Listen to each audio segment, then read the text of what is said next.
Bapak Ibu Saudara yang kasih dalam Tuhan, luar biasa, amin. Mari pagi hari ini Bapak Ibu Saudara, saya percaya bahwa setiap kita yang hadir sudah merasakan kebaikan Tuhan dalam kehidupan kita, amin. Kita datang di tempat ini karena kita percaya janji Tuhan, ya dan amin. Mari Bapak Ibu Saudara, kita ambil waktu teduh di hadapan Tuhan. Masing-masing pribadi, mari bawa ucapan syukurmu di hadapannya. Terima kasih Yesus. Terima kasih ya Tuhan. Haleluya Yesus. Terima kasih.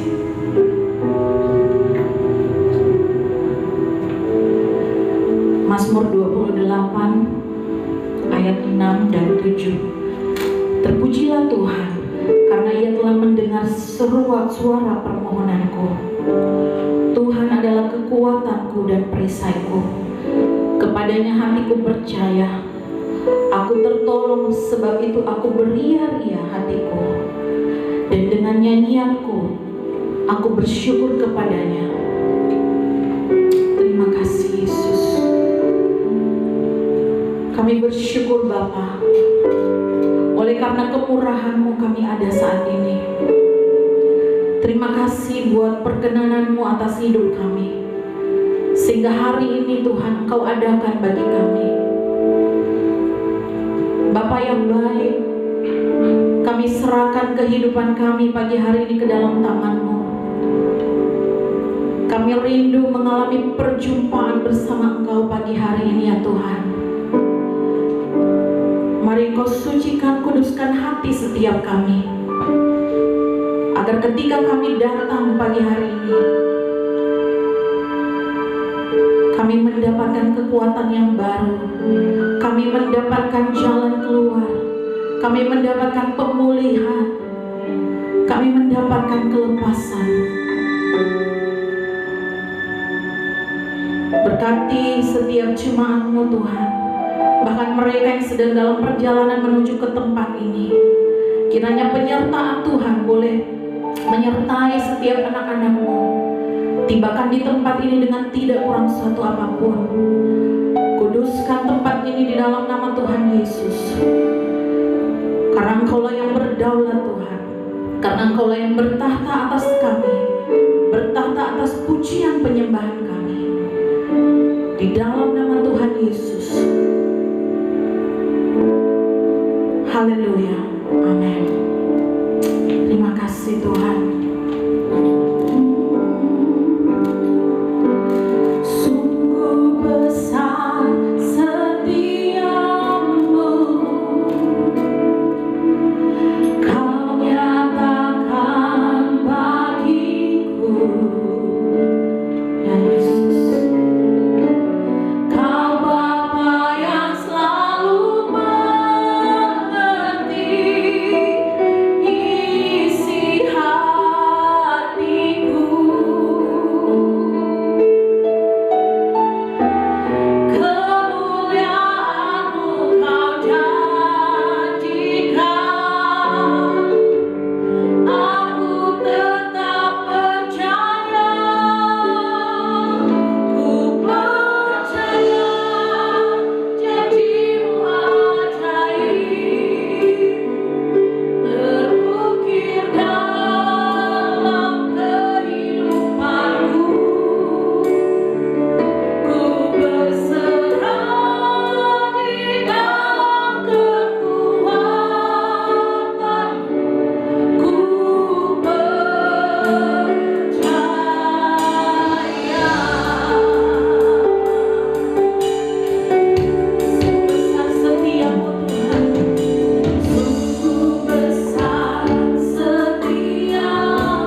Berserah di dalam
Karena Engkau yang beri kekuatan baru bagi kami.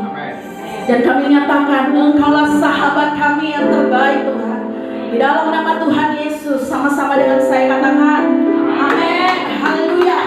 Kasih sorak-sorai buat Tuhan kita Yesus. Siap memuji Tuhan, amin.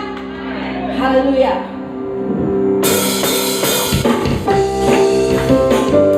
Mari umat Tuhan, berikan tepuk tangan yang terbaik buat Tuhan kita Yesus. Kita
kita yang terbaik. Haleluya. Silakan duduk kembali jemaat yang dikasihi Tuhan. Sebelum cara untuk membuka jalanku, Engkau yang lebih mengerti cara untuk menolong hidupku.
Menyerahkan kedua anak kekasih kami, Madeline dan Mikaela, ke dalam tangan kasih dan kuasa.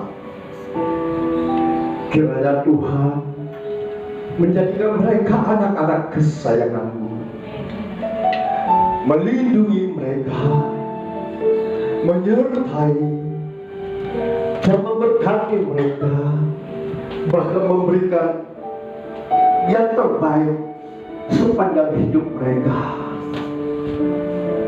Tuhan Yesus, terimalah mereka sebagai anak-anak. Hamba serahkan ke dalam tangan kasih. Berkati mereka. Ini doaku. Hamba panjatkan di dalam nama Yesus. Hamba berdoa.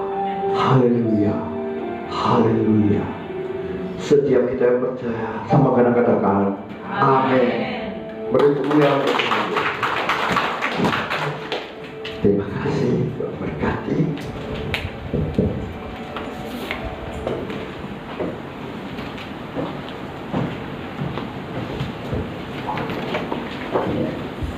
Oke, berkati nama. Ya, ini ada sederhana. Berkati Mikaela ya. Berkati. Selamat ya. Boleh kembali ke Tuhan.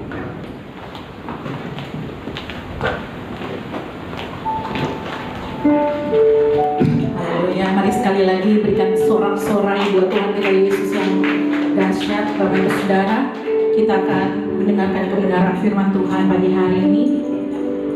Mari sekali lagi kita menaikkan pujian yang terbaik bagi Tuhan kita Yesus.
Sungguh indah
Bapa yang di sorga, Bapa yang kami muliakan di dalam anak-Mu Yesus Kristus.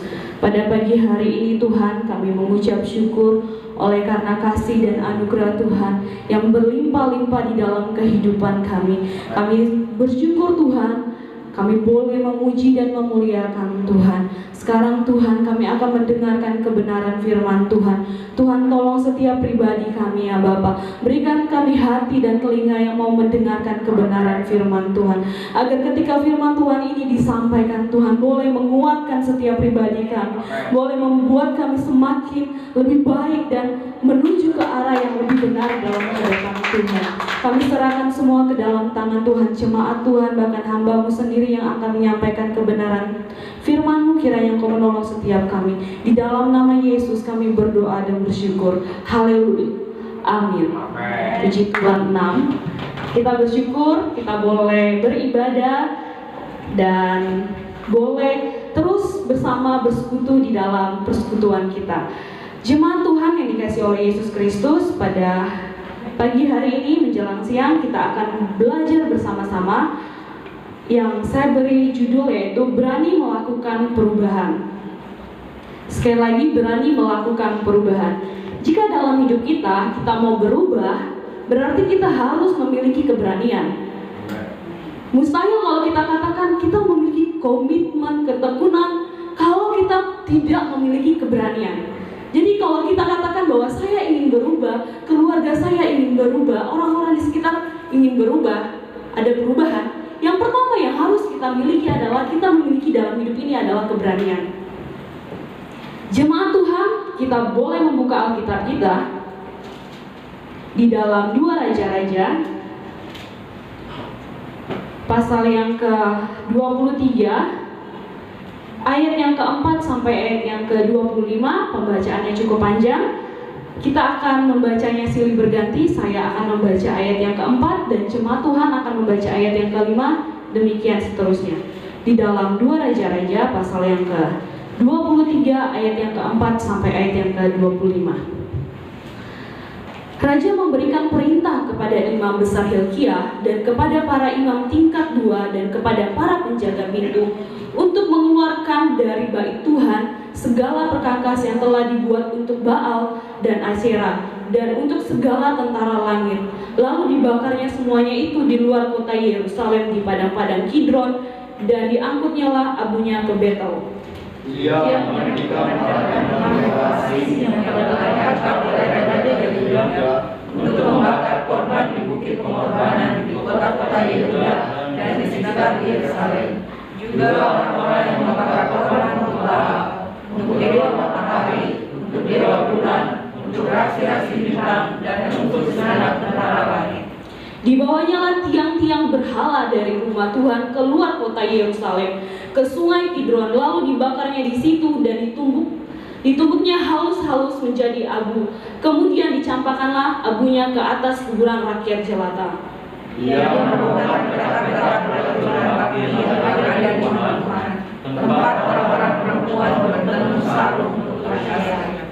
Disuruhnyalah datang semua imam dari kota-kota Yehuda, lalu ia menajiskan bukit-bukit pengorbanan. Tempat para imam itu membakar korban dari Geba sampai Berseba. Dirobohkanlah pula bukit-bukit pengorbanan di pintu-pintu yang ada dekat lubang pintu gerbang Yosua, penguasa kota itu yang ada di sebelah kiri kalau orang memasuki pintu gerbang kota itu. Tetapi para imam bukit-bukit pengorbanan itu tidak pernah naik ke Mezbah Tuhan di Yerusalem.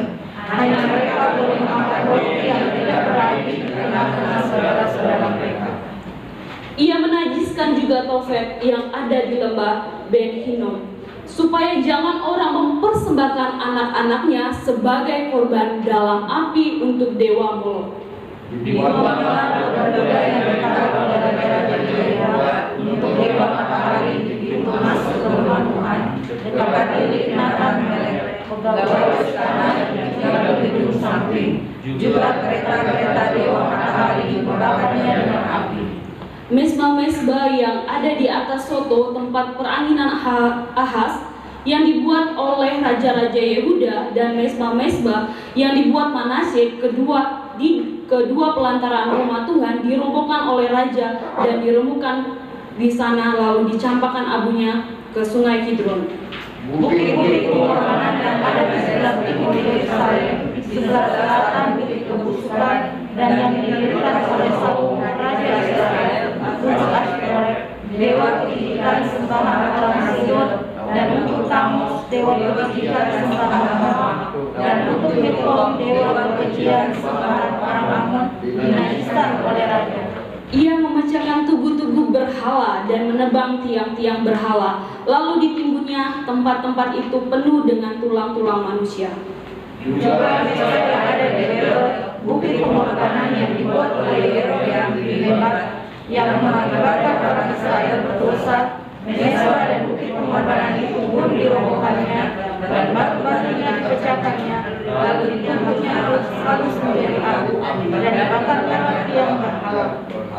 Dan ketika Yosia berpaling, dilihatnya kuburan-kuburan yang ada di gunung di sana, lalu menyuruh orang mengambil tulang-tulang dari kuburan-kuburan itu, membakar di atas mezbah dan menajiskannya, sesuai dengan firman Tuhan yang telah diserukan oleh Abdi Allah yang telah menyerukan hal-hal ini. Ia berkata, apakah tanda perangkat yang melihat ini? Lalu orang-orang di kota itu menjawab dia, itulah kuburan Abdi Allah yang sudah datang dari Yehuda, dan yang telah menyerukan segala hal yang telah kau lakukan terhadap mezbah Betel. Lalu katanya, biarkanlah itu, janganlah ada orang yang menjamah tulang-tulangnya. Jadi mereka tidak mengganggu tulang-tulangnya dan tulang-tulang nabi yang telah datang dari Samaria itu.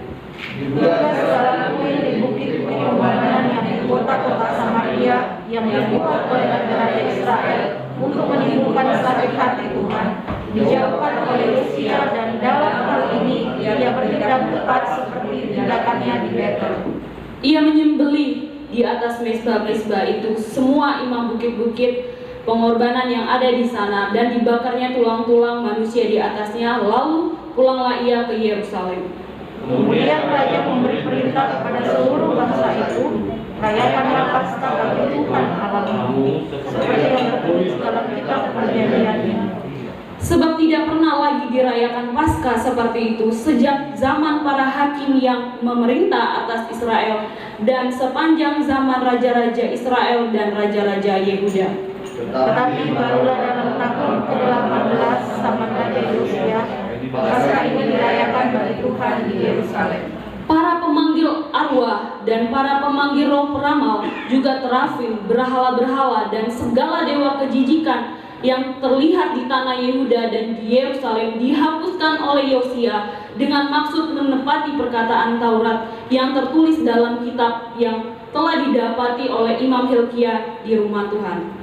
Sebelum dia ada raja seperti dia yang berbalik kepada Tuhan dengan segenap hatinya, dengan segenap jiwanya, dan dengan segenap kekuatannya, sesuai dengan segala Taurat Musa, dan sesudah dia tidak ada bangkit lagi yang seperti dia.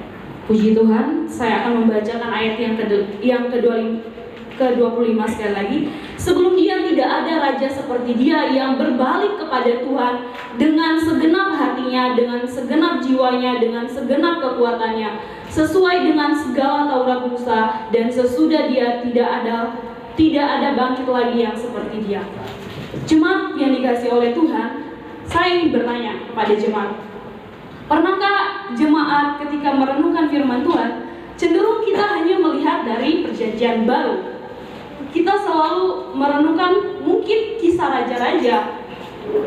Pernahkah jemaat Tuhan membaca kisah dari semua raja-raja yang tertulis dalam Perjanjian Lama?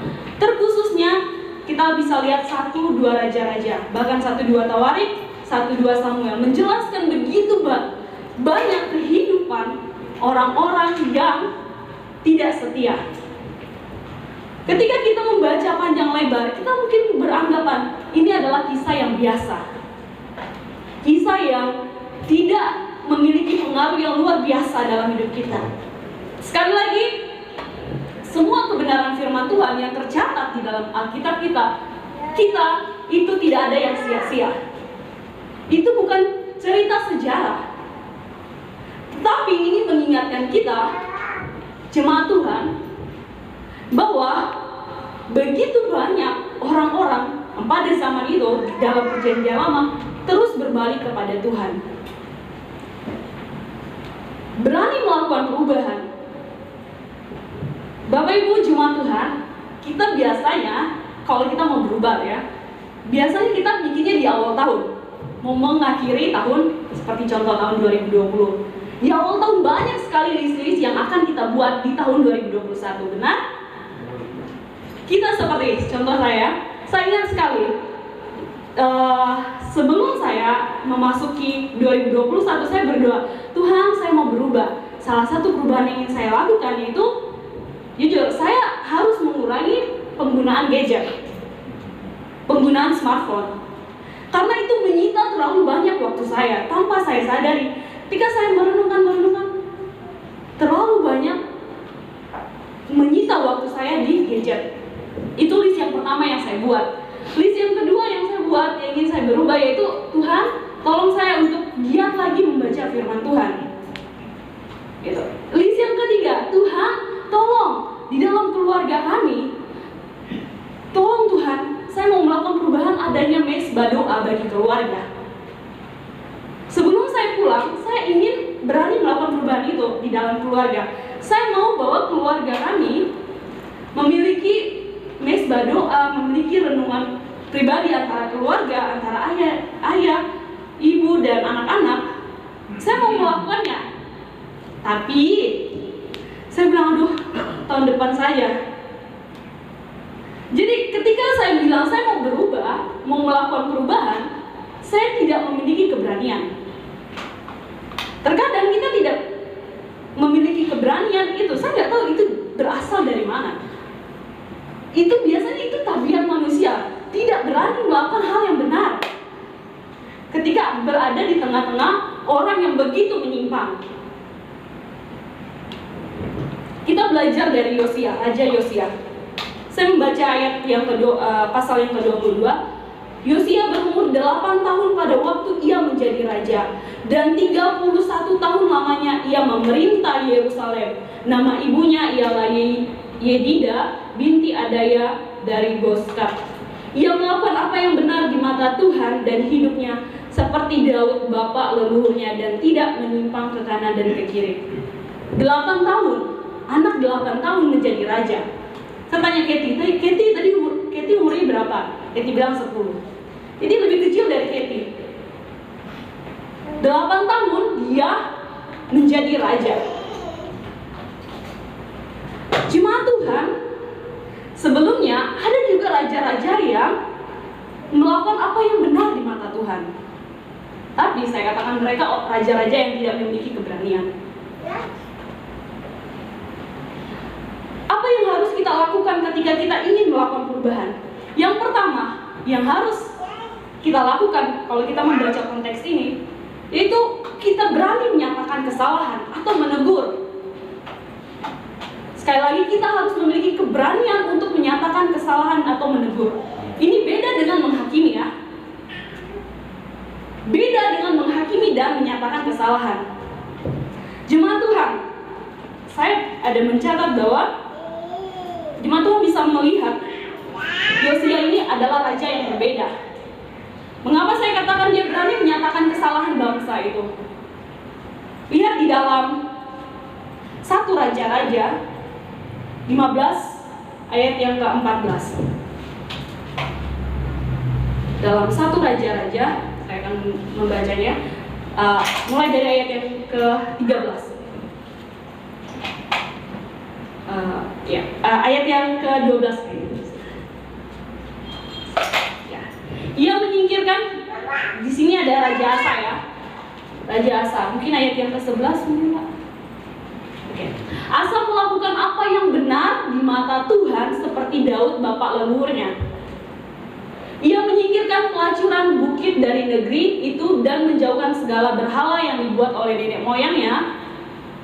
Bahkan ia memecat Mahka neneknya dari pengangkatan ibu suri karena neneknya membuat patung Asyera yang keji. Asa merobohkan patung yang keji itu dan membakarnya di lembah Kidron. Sekalipun bukit-bukit pengorbanan tidak dijauhkan, Nah, sekalipun demikian, bukit-bukit pengorbanan tidak dijauhkan. Begitu juga dengan Raja Yosafat. Cuma Tuhan boleh melihat itu di dalam 1 Raja-Raja pasal yang ke-22.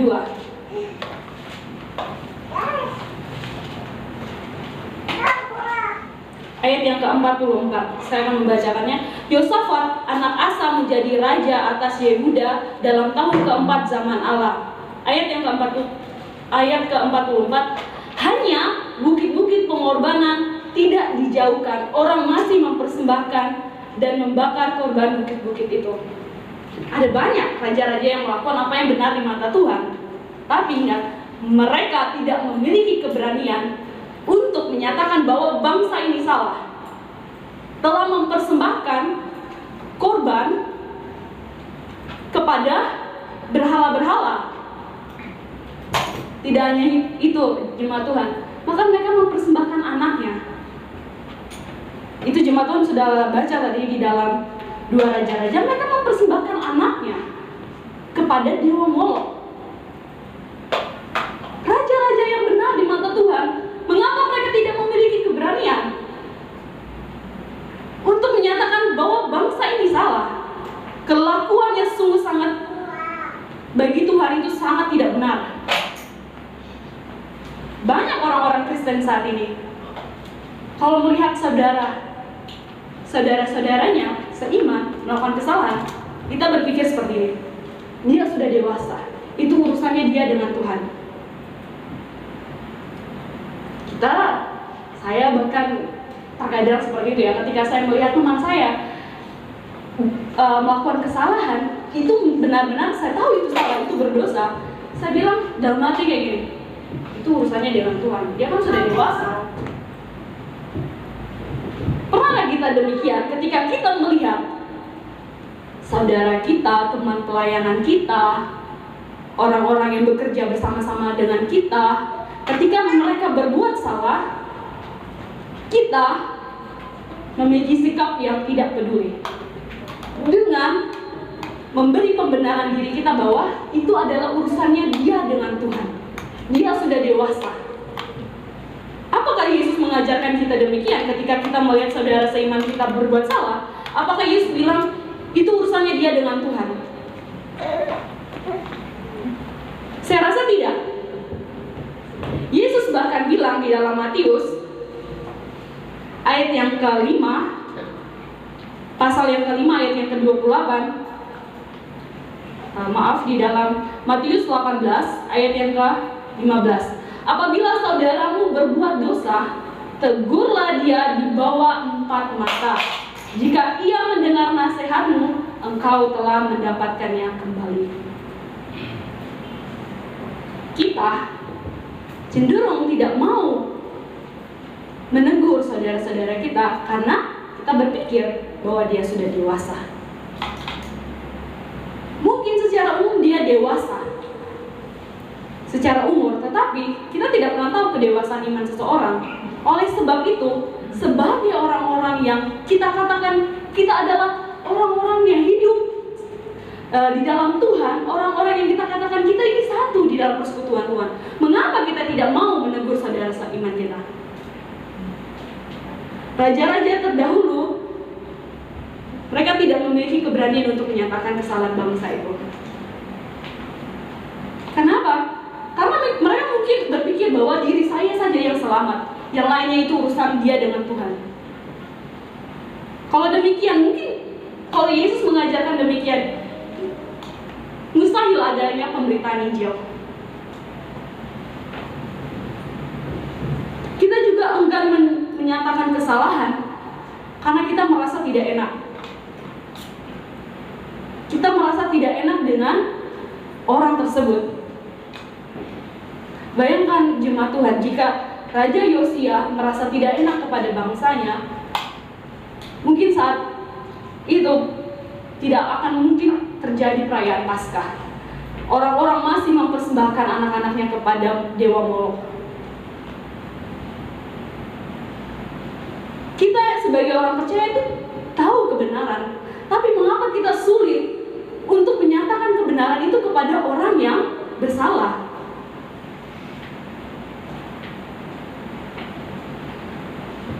Jemaat Tuhan yang dikasihi oleh Yesus Kristus, Yesus mengajarkan kita ketika ada saudaramu berbuat dosa, tegurlah dia di bawah empat mata. Yesus tidak bilang abaikanlah dia, itu urusanku dengan dia. Yesus tidak bilang seperti itu, karena Yesus tahu kita ini adalah persekutuan orang-orang yang bertumbuh.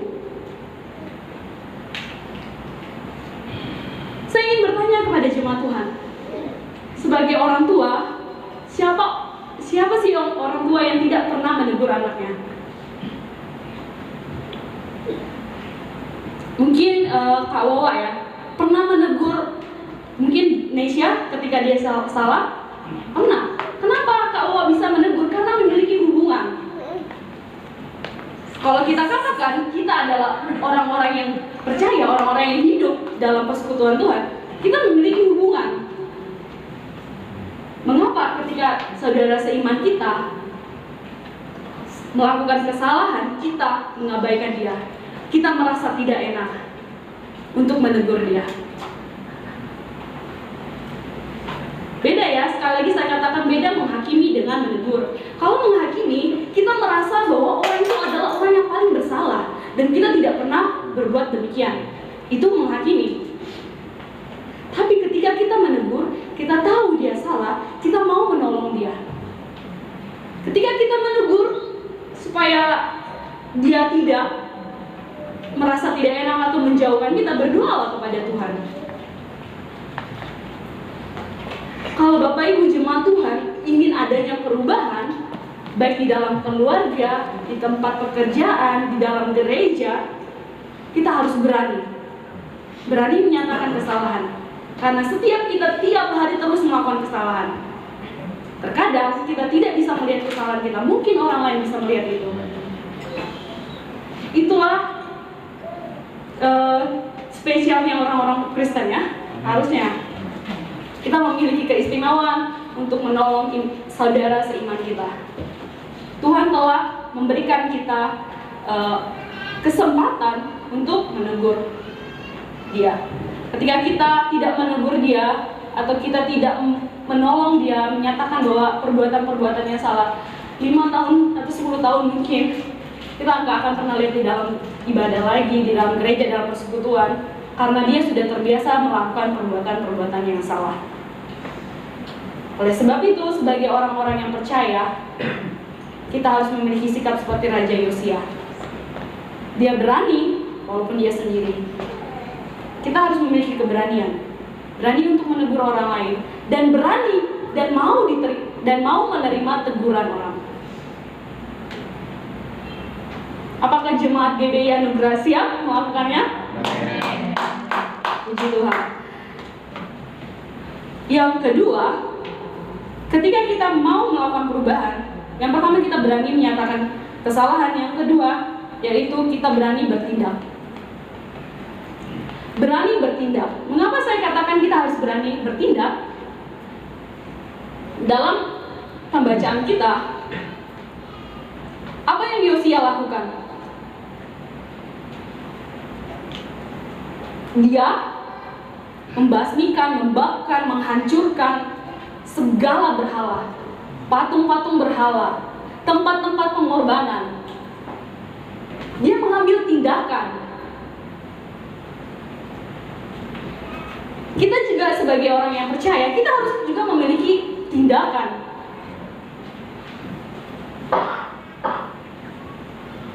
Kita bisa melihat apa yang Yosia lakukan pada saat itu ketika dia membakar, menghancurkan bukit-bukit pengorbanan. Agar apa? Agar bangsa itu jangan kembali lagi. Agar bangsa itu jangan mempersembahkan korban lagi. Ayat yang ke-10 saya bacakan dalam pembacaan kita. Yang menajiskan juga Tofet yang ada di lembah Bet Hinnom, supaya orang jangan mempersembahkan anak-anaknya sebagai korban dalam api untuk dewa Molok. Kita sudah melihat bagaimana penyerahan anak pada pagi hari ini. Bayangkan jemaat Tuhan, kalau pada saat itu kita berada di tempat Yerusalem, Yehuda, di tanah Yehuda, kita membawa anak kita bukan kepada Tuhan, kepada dewa-dewa, untuk menjadi korban bakaran.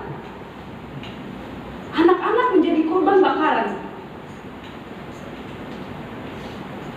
Mengerikan. Saya kalau membayangkannya, orang tua ini bukan anak durhaka, tapi orang tua betul-betul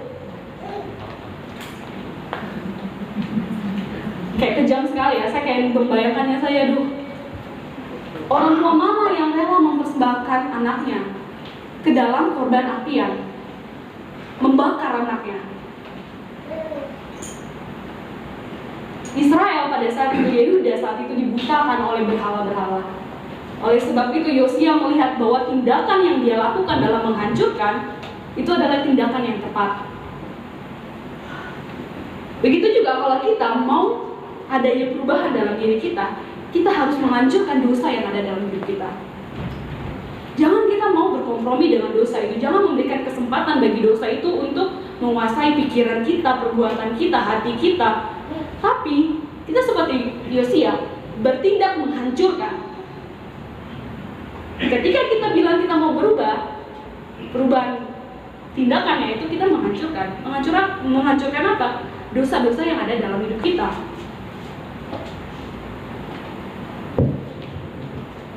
Menarik bahwa Yosia pada saat itu mungkin kita katakan raja yang masih muda, yang berani melakukan tindakan yang luar biasa. Tentu itu tidak berjalan dengan baik. Pasti ada perlawanan, walaupun tidak dicatat. Ada perlawanan dari para imam, ada perlawanan dari orang-orang Israel. Tapi dia tahu mana tindakan yang benar. Tindakan Yesus juga seperti itu. Ketika Yesus memasuki bait Allah, apa yang Yesus lakukan?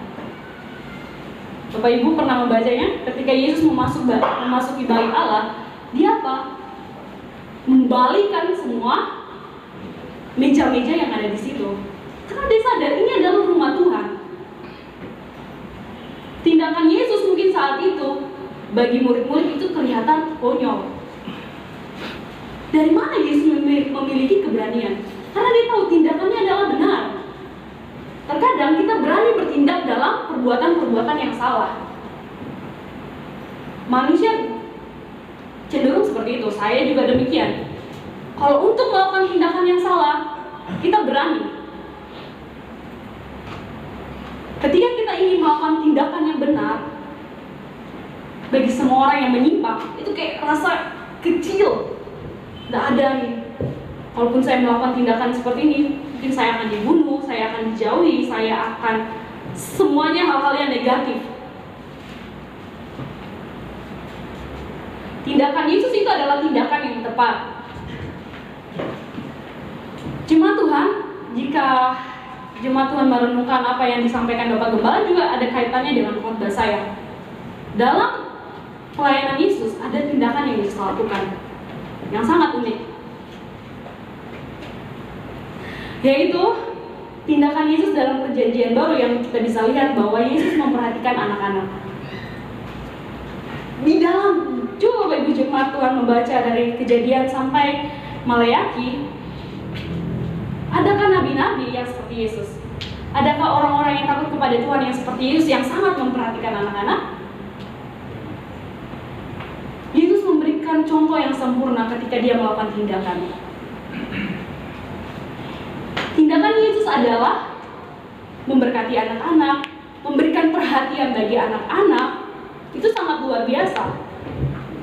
Ketika murid-murid berkata seperti ini, lalu orang-orang membawa anak-anak kecil kepada Yesus supaya ia meletakkan tangannya dan mereka dan mendoakan mereka. Tetapi murid-muridnya memarahi orang-orang itu. Tetapi Yesus berkata, biarkanlah anak-anak itu, jangan menghalang-halangi mereka datang kepadaku. Tindakan Yesus beda, tidak pernah dibuat oleh orang-orang sebelumnya. Orang-orang yang percaya akan Tuhan tidak pernah dicatat dalam kitab suci. Ketika saya membaca perjanjian lama, yang begitu memperhatikan anak-anak, yang bahkan mendoakan mereka, memberkati mereka. Itu hanya dilakukan oleh Yesus. Ketika Yesus sangat memperhatikan anak-anak, mengapa saat hari ini gereja kurang memperhatikan anak-anak? Kita katakan bahwa gereja ini adalah milik Tuhan. Gereja harus memiliki ranah memperhatikan anak-anak. Karena apa? Yesus juga memperhatikan anak-anak. Tindakan Yesus adalah memperhatikan anak-anak. Dia memberkati anak-anak karena dia tahu bahwa anak-anak ini kelak, jika dia dididik dengan baik, dengan benar, dia akan menjadi terang, menjadi berkat bagi orang-orang. Apa yang Yesus lakukan juga dalam hal-hal banyak, tapi yang saya soroti, yang hal baru yang Yesus lakukan, yang sangat luar biasa dalam perjanjian baru, ya itu adalah dia memperhatikan anak-anak. Bapak Ibu jemaat Tuhan, pernahkah Bapak Ibu membaca kisah di mana Yesus memberi makan 5.000 orang? Kalau kita baca Matius, Markus, Lukas, mungkin kita tidak temui siapa yang memberi makan, yang memberikan rotinya dan ikan. Jemaat Tuhan bisa melihat itu di dalam Yohanes 6 ayat yang ke-9.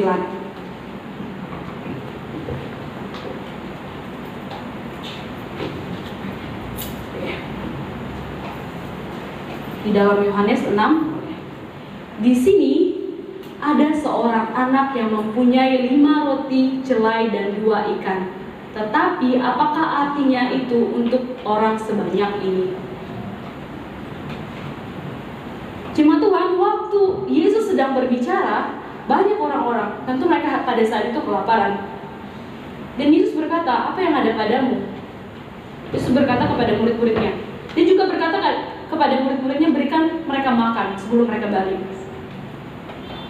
Tapi apa respon murid-muridnya? Tidak ada. Kalaupun ada, itu hanya mustahil untuk membagikan makanan 5.000 orang. Tapi siapa yang memberanikan diri? Siapa yang berani bertindak ketika dia melihat situasi itu? Anak. Anak kecil yang memberikan bekalnya. 5 roti dan 2 ikan. Di sini ada seorang anak yang mempunyai 5 roti dan 2 ikan. Jadi siapa yang berani bertindak pada saat itu? Apakah murid-murid Tuhan Yesus? Yang berani bertindak pada saat itu adalah anak kecil. Jemaat Tuhan, ketika dia memberikan itu, apa yang Yesus lakukan? Dia memberkati dan sangat banyak makanan. Dan tersisa 12 bakul. Luar biasa. Dari mana keberanian anak tersebut? Tentunya berasal dari Tuhan. Kalau saat ini kita bilang kita mau melakukan perubahan, memohonlah kepada Tuhan untuk memberikan hati yang berani. Berdoalah kepada Tuhan agar ketika kita mau melakukan perubahan-perubahan dalam keluarga kita, bagi anak-anak kita, bagi orang tua kita, memohonlah kepada Tuhan agar Tuhan memberikan keberanian itu, dan perubahan itu adalah perubahan yang baik. Orang tua membawa perubahan bagi anaknya, anak membawa perubahan bagi orang tuanya, gereja membawa perubahan dalam lingkungannya. Dan orang percaya pada saat ini, ya kita memiliki roh yang roh takut, itu tidak berasal dari Tuhan. Tapi Tuhan mengajarkan kepada kita melalui kisah 2 raja-raja ini, harus memiliki keberanian. Keberanian menyatakan kesalahan, dan keberanian untuk bertimbang. 2 hal ini yang kita belajar bersama-sama. Ya kita ingin ada perubahan dalam kehidupan kita, berani untuk menegur dan berani untuk menerima teguran, berani untuk bertimbang. Sehingga percayalah bahwa perubahan yang baik tidak hanya terjadi bagi kita, tetapi bagi orang-orang yang ada di sekitar kita. Puji Tuhan untuk kebenaran firman Tuhan. Mari kita berdoa. Bapa di sorga, Bapa yang kami muliakan dan kami agungkan di dalam anak-Mu Yesus Kristus. Kami bersyukur Tuhan. Diberikan tepuk tangan buat Tuhan kita Yesus. Kita akan menabur bagi pekerjaan Tuhan di tempat ini. Bapak Ibu Saudara boleh mempersiapkannya.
kehadiran jemaat Tuhan pada hari ini. Tuhan Yesus memberkati.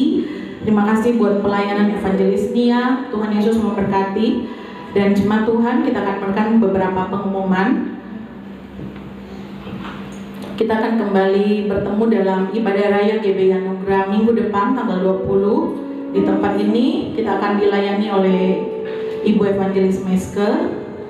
Dan setiap hari Minggu sebentar sore Bapak Ibu Saudara, bagi yang punya anak-anak dan remaja dapat mengikuti ibadah sekolah minggu dan remaja lewat Google Meet. Nanti akan dibagikan oleh Kakak Risa. Baik, demikian pengumuman. Tuhan Yesus memberkati. Bapak Ibu Saudara, kita akan berdoa bersyafaat pagi hari ini. Mari sama-sama kita berdoa. Kami mengucap syukur ya Bapa buat penyertaan-Mu sepanjang kami ibadah Tuhan. Terima kasih kami boleh diteguhkan oleh kebenaran firman-Mu. Kami percaya bahwa Tuhan memberikan bagi kami roh keberanian, bukan roh ketakutan.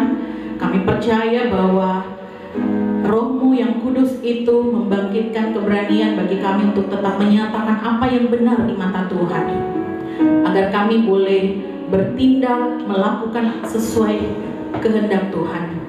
Kami berdoa ya Bapa, biarlah Roh-Mu yang kudus itu boleh menyempurnakan iman kami di hadapan-Mu.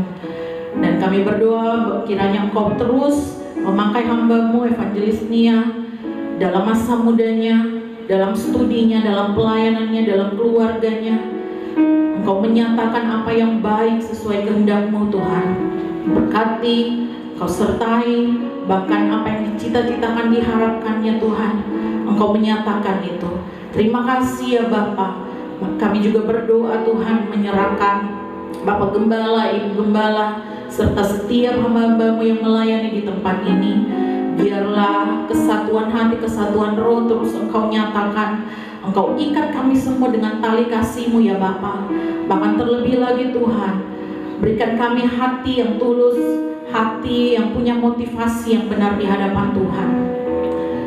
Kami berdoa urapan yang baru itu boleh melimpah bagi setiap kami, agar di mana saja kami berada, agar apa saja yang kami kerjakan dan lakukan Tuhan, kami boleh menjadi berkat.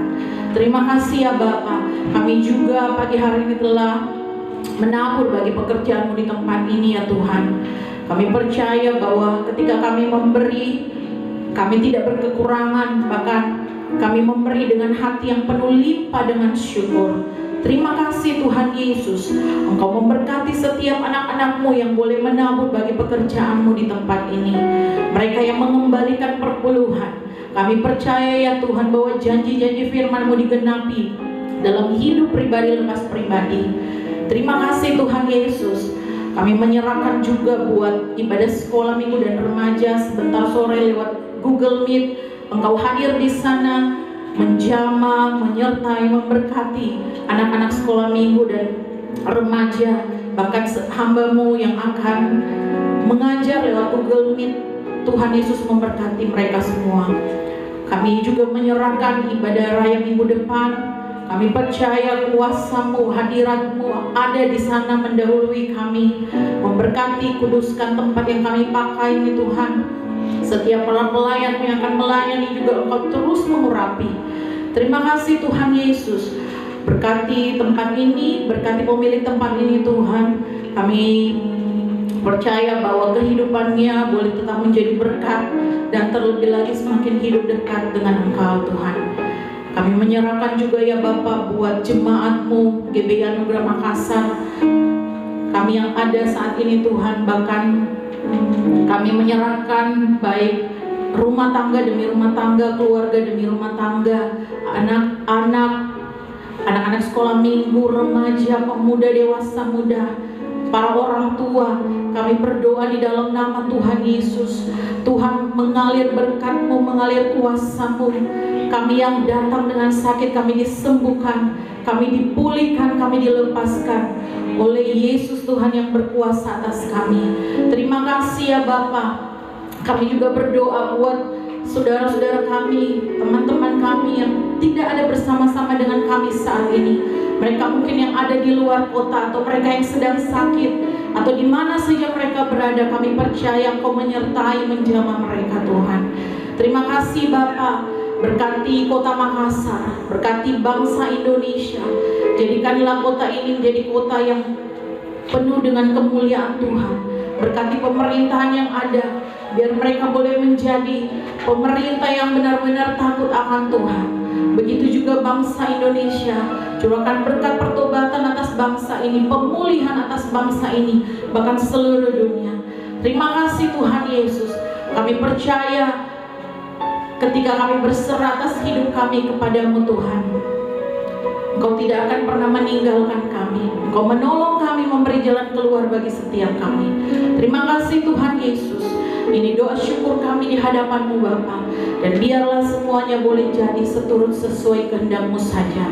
Dalam nama Tuhan Yesus, haleluya, amin.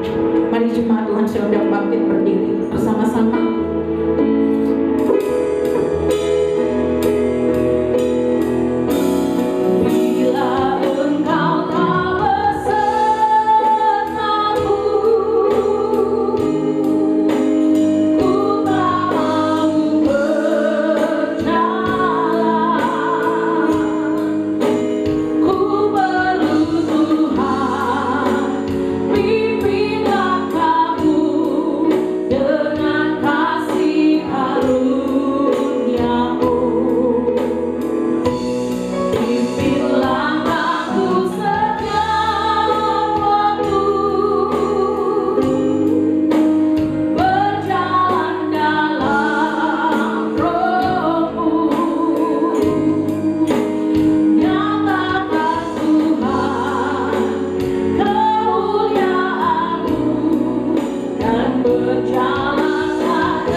Jalanku, terangilah langkahku.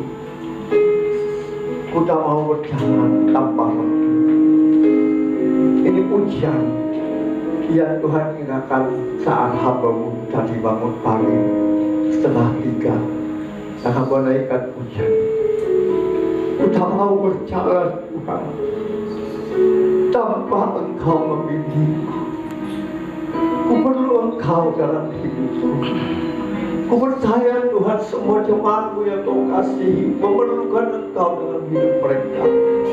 Oleh sebab itu jangan pernah tinggalkan mereka.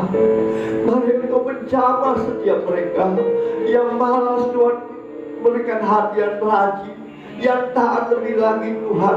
Ada kesatuan hati di dalam rumah Tuhan, karena Engkau kepala gereja dan kami adalah tubuh-Mu Tuhan. Eratkan persatuan kami, saling mengasihi, saling menegur satu dengan yang lain, saling mengingatkan Tuhan. sehingga kami boleh berjalan bersama Engkau. Pimpin langkah kami Tuhan, sehingga kami boleh berjalan menuju jalan kebenaran itu, yaitu Engkau. Terima kasih Tuhan. Berkati puji-pujian kami, berkati menjadi dupa yang harum di hadapan-Mu Tuhan Yesus. Berkati firman-Mu yang sudah ditabur oleh hamba, sehingga boleh menjadi remah dalam kehidupan umat-Mu, sehingga mereka yang lemah dikuatkan, yang terbelenggu dilepaskan, yang susah dihiburkan, bahkan yang sakit disembuhkan oleh bilur-bilur, sehingga umat-Mu kembali membawa berkas-berkas yang baru. Mereka membawa sukacita, damai sejahtera dalam kehidupan mereka. Berkati hamba-Mu yang sudah menyertakan Isya, pakai hidupnya lebih lagi dengan karunia-karunia Tuhan berikan, hikmat kemampuan Tuhan menyertai dia dalam setiap pelayanan, sehingga dimanapun hamba pun ada, nama-Mu yang dimuliakan. Terima kasih Tuhan. Hamba percaya Engkau mengasihi jemaat-Mu di tempat ini. Mereka menjadi pendengar dan pelaku firman-Mu, dan janji-janji-Mu digenapi dalam kehidupan mereka. Sebab itu izinkan hamba-Mu memohon berkat-Mu bagi umat-Mu yang Kau kasih di tempat ini. Mari umat Tuhan yang dikasihi Tuhan, angkat iman percaya-Mu dengan mengangkat kedua belah tangan-Mu di hadapannya untuk menerima berkat-Nya.